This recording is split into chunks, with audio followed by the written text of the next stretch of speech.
여러분, 인류 역사에 BC와 AD가 있듯이 하나님을 인격적으로 만난 사람에게는 너무나 분명한 BC와 AD가 있습니다. 이 말은 하나님을 인격적으로 만난 사람에게는 누구도 부정할 수 없는 변화가 있을 수밖에 없다는 사실이죠. 그렇습니다.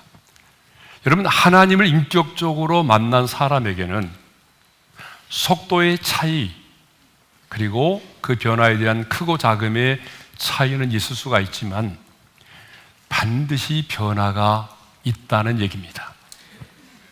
왜냐하면 예수를 믿는다는 것, 하나님을 인격적으로 만나는 일이 관념이 아니라 너무나 분명하고 실제적인 일이기 때문에 그렇습니다.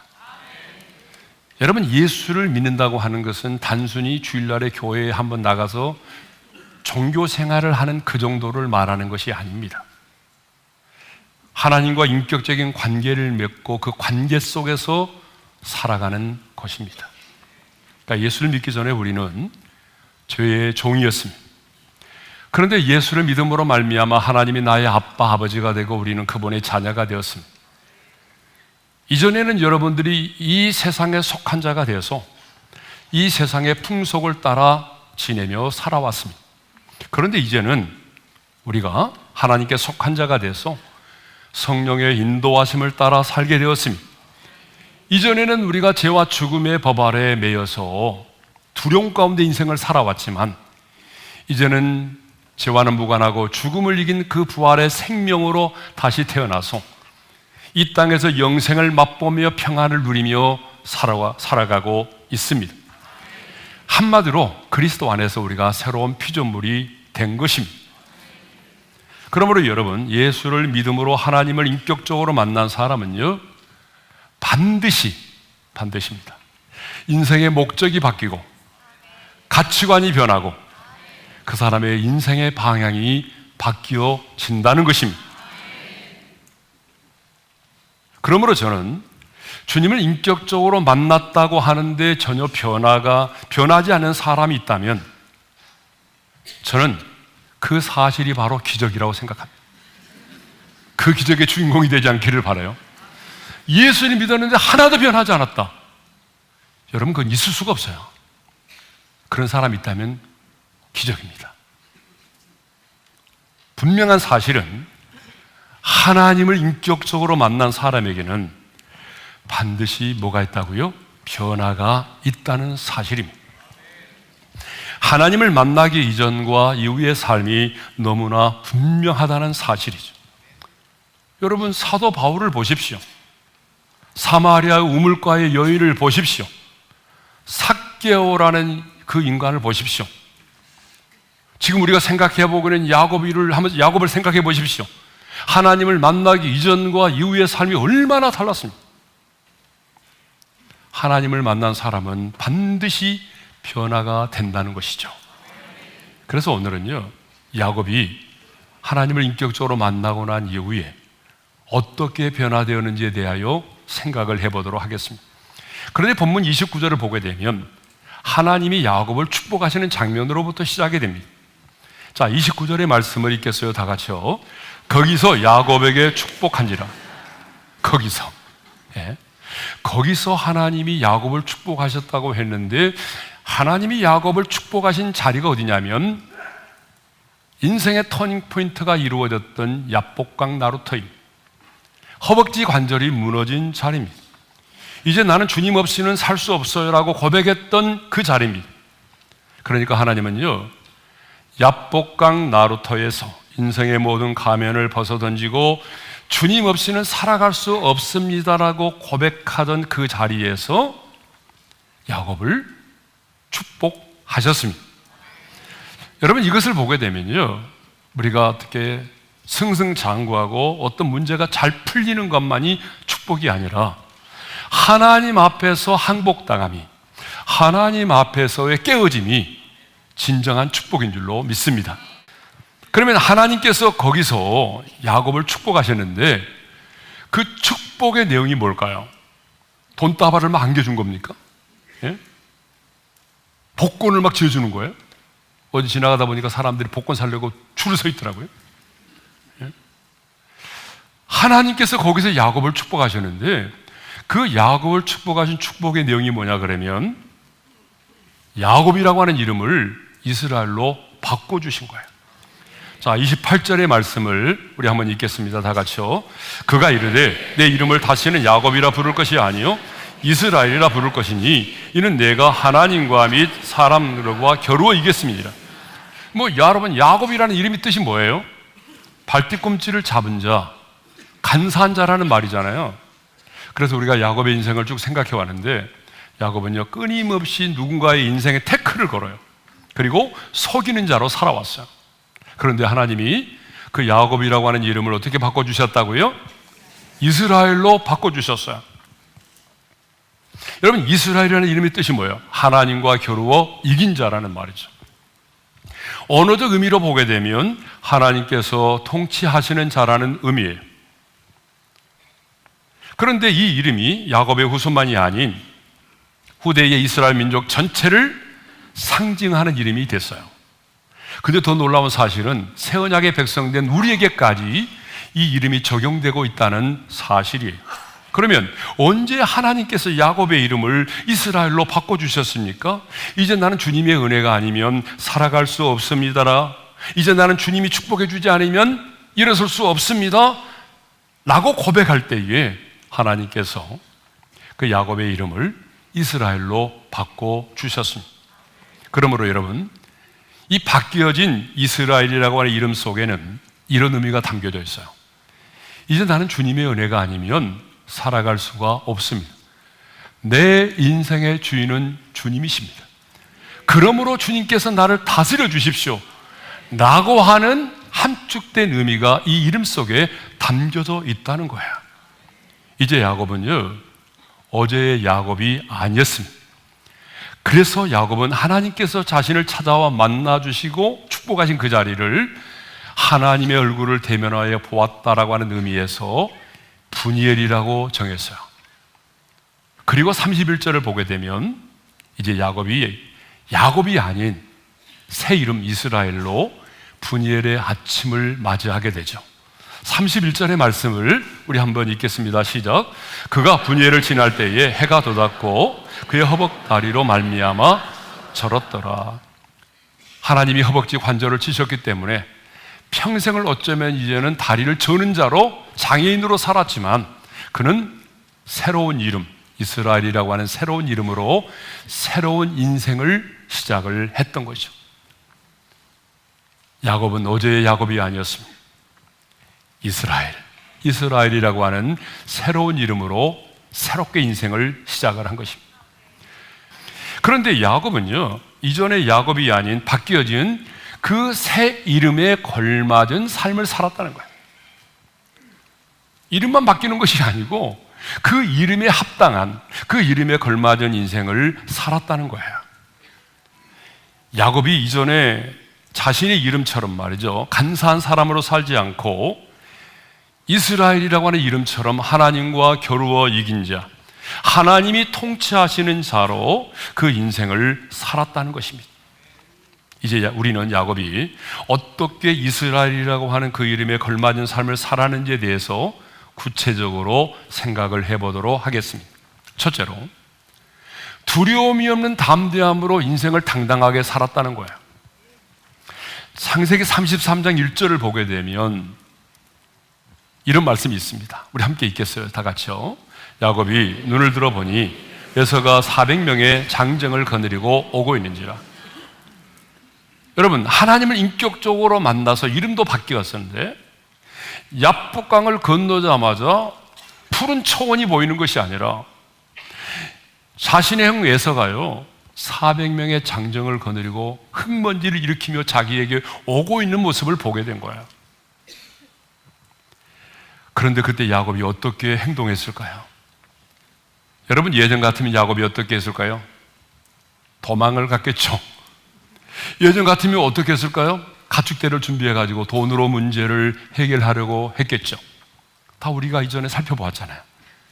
야곱의 전매 특권 아니에요? 도망가는 것 아니면 돈으로 해결하는 것. 그런데 이번에는요, 그러지 않았다는 거예요. 자, 2절을 보게 되면 일단은 그룹을 세 그룹으로 나눕니다. 2절의 말씀을 읽겠어요, 다 같이요. 여동들과 그들의 자식들은 앞에 두고 레아와 그 자식들은 다음에 두고 라헬과 요셉은 뒤에 두고 세 그룹으로 나눴습니다. 첫 번째 그룹은 종과 그 자녀들, 두 번째 그룹은 레아와 그 자녀들, 세 번째 그룹은 자기가 가장 사랑했던 아내 라헬과 가장 사랑했던 아들 요셉을 세 번째 그룹으로 만들었어요. 근데 거기서 끝나는 게 아니라 정말 놀라운 사실이 있어요. 3절의 말씀을 읽겠어요. 다 같이 시작. 자기는 그들 앞에서 나아가되 몸을 7번 땅에 굽히며 그의 형 예서에게 가까이 가니. 여러분, 뭐 달라진 게 없어요? 예전에는 이런 모습이 아니었잖아요. 예전에는요, 종들과 가축대들과 아내와 자녀들을 다 보내고 난 다음에 자기 혼자 마지막에 남았어요. 자기 홀로 야복강 나루터에 남았어요. 무슨 말이에요? 내가 돈은 잃고 자녀와 아내를 잃을지라도 나는 살아야 되겠다는 거 아니에요. 나는 안 죽을 거야. 나는 도망갈 거야. 그랬던 사람이잖아요.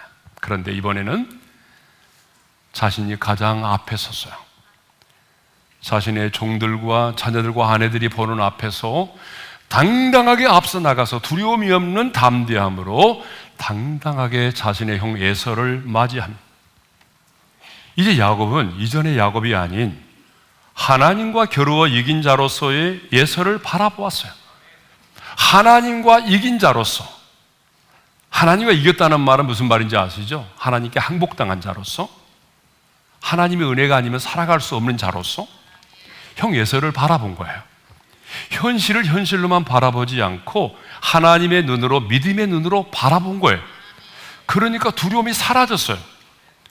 여러분, 예전에 보니까 10명의 정탐꾼과 2명의 여호수아와 갈렙의 정탐꾼이 달랐잖아요. 10명의 정탐꾼들은요, 현실을 현실로만 보았잖아요. 그러니까 두려워 떨었잖아요. 그래서 그들 보기에 메뚜기와 같다라고 말했잖아요. 그런데 여호수아와 갈렙은 하나님의 눈으로 보았어요. 믿음의 눈으로 보았어요. 그러니까 두려워하지 않았어요. 우리가 올라가서 그 땅을 취하다 능히 이기리라고 말했어요. 그리고 그들은 우리의 먹이라고 말했어요. 여러분, 상황이 바뀐 게 아니라 관점이 바뀐 거죠. 자, 야곱이 그랬어요. 상황이 바뀐 게 아니라 자신이 변한 거예요. 하나님의 은혜가 아니면 살아갈 수 없는 그 하나님의 눈으로 바라보니까 두려움이 사라진 거예요. 그래서 두려움이 없는 담대함을 가지게 된 거죠. 여러분, 형 에서를 만날 때만이 아니고요, 이후에 그가 애굽의 바로왕을 만날 때도 두려움이 없는 담대함을 가지고 당당하게 그 왕을 만납니다. 그렇습니다. 이스라엘, 하나님과 겨루어 이긴 자는 세상의 누구를 만나도 두려워하지 않습니다. 정말 여러분이 하나님과 겨루어 이긴 자라면, 여러분이 영적인 이스라엘이라고 한다면, 하나님의 은혜가 아니면 살아갈 수 없다라고 고백하는 자라고 한다면 세상의 누구를 만나도 두려워하지 않습니다. 누구를 만나도 싸워 이길 수 있습니다. 여러분의 인생의 골리앗을 만나도 여러분은 싸워 승리할 수가 있는 거예요. 그러므로 이제 영적인 이스라엘인 우리도 두려움이 없는 담대함을 가지고 이 세상을 당당하게 살아가시기를 주님의 이름으로 축원합니다. 두 번째로, 야곱은 어떻게 변화되느냐? 자기의 자존심을 내려놓고 화해의 손을 내밀었어요. 자, 4절을 보게 되면요, 아주 극적인 장면이 나와요. 20여 년 동안 만나지 못했던 형 에서와 동생 야곱이 극적으로 만나는 장면이 나옵니다. 근데 20년 동안이요, 두 사람은요, 자, 한 사람은 두려움과 초조함으로, 한 사람은 어떻게 하면 내가 이놈을 복수하지? 미움의 감정을 가지고 20년의 나날을 보냈어요. 그런데 이 두 사람이 만나게 됩니다. 자, 여러분 4절의 말씀을 읽겠어요. 다 같이요. 에서가 달려와서 그를 맞이하여 안고 목을 어긋맞추어 그와 입맞추고 서로 우니라. 에서가 달려와서요, 자기 앞에 나와 몸을 굽으려 7번 절하고 있는 동생 야곱을 와락 끌어안고 입을 맞추기 시작했어요. 그리고 누가 먼저라고 할 것도 없이 서로 울기 시작했어요. 그 순간에 두 사람의 가슴에 쌓여있던 앙금들, 막 미움, 분노, 복수, 여러분 이 모든 감정들이 눈 녹듯이 사라졌어요. 여러분 이보다 더 아름다운 모습이 어디 있을까요? 동서고금을 막론하고 가장 아름다운 모습이 어떤 건지 알아요? 서로 화해하고 용서하는 모습이에요. 반대로 가장 추한 모습이 뭔지 알아요? 용서하지 못하고 화해하지 못하고 등을 돌리고 원수를 맺고 살아가는 거예요. 그래서 하나님은, 십자가에서 우리를 화목케 하신 하나님은 짧은 인생을 살아가는 우리들이 이 땅에 사는 동안에 누군가를 정죄하고 화해하지 못하고 용서하지 못하고 살아가는 것이 아니라 짧은 인생을 살아가는 우리들이 서로를 용서하고 서로 화해하고 화목한 자로 살아가기를 원하십니다. 그런데 야복강 나루토에서 하나님과 겨루어 이긴 야곱은, 아니 그 이름이 바뀐 야곱은 가장 먼저 형 앞에 나와서 몸을 7번 땅에 굽히며 절을 하면서 그에게 가까이 나아갔습니다. 3절의 말씀을 읽겠습니다. 다 같이요. 자기는 그들 앞에서 나아가되 몸을 7번 땅에 굽히며 그의 형 예서에게 가까이 가니, 여러분 이게 쉬운 게 아니라고요. 지금 야곱의 입장에서 보게 되면 형 예서가요, 나이 차이가 많이 나는 게 아닙니다. 쌍둥이 형이에요. 쌍둥이 형. 여러분 쌍둥이 형에게 이렇게 한다는 게 쉬운 일입니까? 하지만 야곱은 자기의 자존심을 내려놓고 자신의 종들과 자기의 자녀들과 아내들이 보는 앞에서 7번이나 땅에 엎드려 절을 했습니다. 그리고 형 에서에게로 멀어지는 것이 아니라 그의 형 에서에게 가까이 나아갔습니다. 이것은 뭘 말하죠? 하나님을 만난 야곱이, 하나님과 겨루어 이긴 야곱이, 이스라엘이라고 하는 이름을 가진 야곱이 자존심을 내려놓고 화해를 위하여 형에게 화해의 손을 내밀었다는 것을 말하죠. 이렇게 야곱이 먼저 자존심을 내려놓고 먼저 화해의 손을 내밀자, 그때 하나님께서 그 형 에서의 마음을 누구로 들이셨어요? 순간에 미움과 원한이 사라지고 서로 사랑에 입맞춤을 하면서 기쁨의 눈물을 흘리게 되었습니다. 이렇게 이름이 바뀐 야곱은 야곱이 아닌 이스라엘로 그 이름에 걸맞는 삶을 살았습니다. 그렇다면 영적인 이스라엘인 여러분, 하나님의 사람인 그리스도인 여러분, 여러분도 이번 한 주간 살아가면서 여러분과 지금 껄끄러운 관계를 맺고 있는 사람이 있다면 그 사람이 여러분에게 다가와 손을 내밀기를 기다리지 말고 여러분 자신이 찾아가 먼저 손을 내밀어 화해할 수 있기를 바랍니다. 세 번째로 야곱이 어떻게 변했느냐? 언제나 하나님의 은혜를 고백하는 자로 살았다는 거예요. 네? 야복강 나루토의 사건 이후에 이름이 바뀐 야곱은요, 5절에 보게 되면 형 예서를 만났을 때 자신의 아들들을 소개하면서 하나님이 주의 종에게 은혜로 주신 자식이라고 말해요. 자, 우리 5절의 말씀을 읽겠어요. 다 같이요. 예서가 눈을 들어 여인들과 자식들을 보고 묻되 너와 함께한 아들은 누구냐? 야곱이 이르되 하나님이 주의 종에게 은혜로 주신 자식들입니다. 여러분, 야곱이요, 자기 자식들을 뭐라고 말하죠? 은혜로 하나님이 내게 주신 자식들이라고 말해요. 내 소유라고 말하지 않아요. 그런데 오늘 많은 부모님들이 내가 낳았으니까 너는 내 소유야. 그래서 자기 자식들을 어떻게 해요? 내 생각대로, 내 마음대로 내 자녀의 인생을 좌지우지하려고 합니다. 그러나 여러분 아닙니다. 자녀는 내가 낳았지만 하나님께서 은혜로 내 가정에 주신 하나님의 자녀요, 하나님의 선물인 줄로 믿습니다.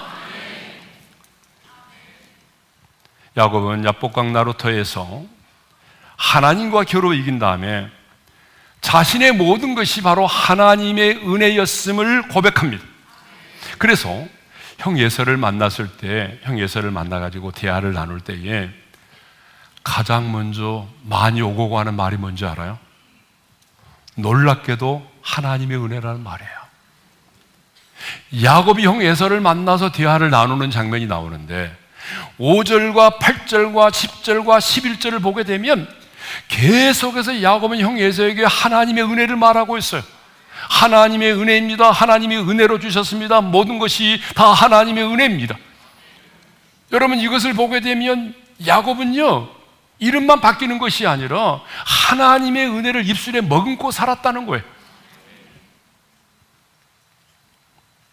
저는 오늘 이 말씀을 듣는 우리 어린의 모든 성도님들이 이 세상을 살아가면서 내게 없는 것만 바라보지 말고 하나님께서 예수 그리스도를 통하여 내게 주신 그 은혜들을 생각하면서 한 주간 동안도 하나님의 은혜를 노래하고 하나님의 은혜를 감사하고 하나님의 은혜를 입술에 머금고 살아가기를 바랍니다. 그것이 바로 변화된 사람의 모습이에요. 네 번째는요, 축복의 사람으로 살았다는 거야. 자, 훗날 야곱은요, 아들 요셉으로 인해서 애굽 땅으로 건너가게 되잖아요. 그죠? 애굽 땅에 건너가서 바로의 왕궁에 들어가서 바로 왕을 만나게 됩니다. 그런데 놀라운 사실은 그 바로의 왕궁에 들어가서 왕을 만났을 때에 야곱이 자신의 다리를 절뚝절뚝거리면서 왕 앞에 나가더니 그 바로 왕을 축복합니다. 창세기 47장 7절의 말씀이죠. 읽겠습니다. 시작. 요셉이 자기 아버지 야곱을 인도하여 바로 앞에 서게 하니 야곱이 바로에게 축복하며. 원래 야곱이 이런 사람 아니죠? 여러분 잘 알잖아요. 우리가 다 알죠. 아니, 모르세요? 야곱이 원래 어떤 사람이에요? 전매특허가 누군가 속이는 거 아니에요. 예? 끊임없이 누군가를 속이고 그 사람에게 있는 것을 빼앗고 그렇게 인생을 살아왔던 사람이 야곱이란 말이에요. 그런데 이제는 그런 야곱이 이름만 바뀌는 것이 아니라 이제는 누군가를 축복하는 사람으로 바뀌었다는 거예요. 야곱은 이제 축복을 받기에만 혈안이 되어 있는 영적인 어린아이가 아니었습니다. 하나님과 겨루어 이긴 자로서 하나님의 거룩한 제사장으로서 다른 사람들을 축복하는 사람이 되었습니다. 여러분, 야곱의 변화 중에 최고의 변화가 저는 이거라고 생각해요. 야곱의 변화 중에 최고의 변화가 뭐냐? 속이는 자로 살았던 야곱이 이제는 속이는 자가 아니라 누군가를 축복하는 사람으로 살았다는 것입니다. 그러면 영적인 이스라엘인 우리도, 왕같은 제사장인 우리도 이 세상을 살아갈 때에 여러분, 누군가를 속이는 자로 살아가지 말고, 예? 누군가를 속이는 자로 살아가지 말고. 교회 안에 사기꾼이 엄청나게 많아요. 저도 몇 번을 당할 뻔했다니까요. 35년 목회하면서. 예? 참 안 당한 게 하나님의 은혜인데, 누군가를 속이는 자로 살아가지 말고 여러분, 누군가를 축복하는 자로 살아가기를 바랍니다. 야곱은 이전의 야곱이 아닌 이제 이스라엘로 인생을 살았습니다. 어떻게 살았어요? 두려움이 없는 담대함으로 당당하게 인생을 살았습니다. 자기의 자존심을 내려놓고 형 에서에게 먼저 화해의 손을 내밀었습니다. 자기가 살아온 인생의 모든 것이 하나님의 은혜임을 고백하며 하나님의 은혜를 입술에 머금고 살았습니다. 속이는 자가 아니라 이제 누군가를 축복하는 자로 인생을 살았습니다. 그렇다면 영적인 이스라엘인 우리도 이렇게 살아야 하지 않겠습니까?